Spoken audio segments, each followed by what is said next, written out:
विवाह गीतों की श्रृंखला में एक आज आपको नकटा दादरा गीत सुनाने जा रहे हैं।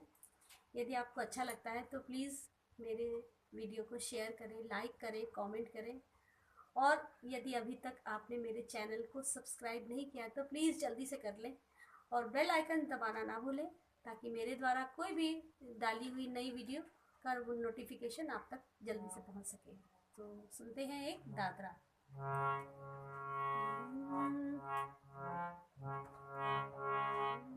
मोरी बाजे हाय दैया दैया, पायल मोरी बाजे हाय दैया दैया, पायल मोरी बाजे हाय दैया दैया, हाय दैया दैया, हाय दैया दैया, हाय दैया दैया, हाय दैया दैया, पायल मोरी बाजे हाय दैया दैया, पायल मोरी बाजे हाय दैया दैया।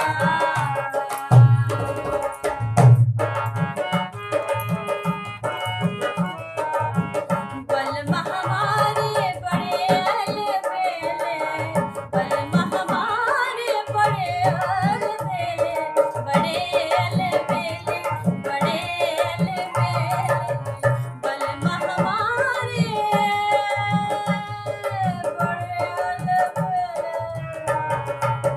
बलमा हमारे बड़े अलबेले, बलमा हमारे बड़े अलबेले, अटरिया बुलावे हाय दैया दैया, अटरिया बुलावे हाय दैया दैया, अटरिया बुलावे हाय दैया दैया, हाय दैया दैया, हाय दैया दैया, अटरिया बुलावे हाय दैया दैया, पायल मोरी बाजे हाय दैया दैया।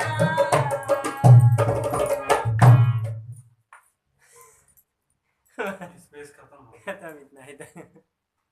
इतना ही काफी है।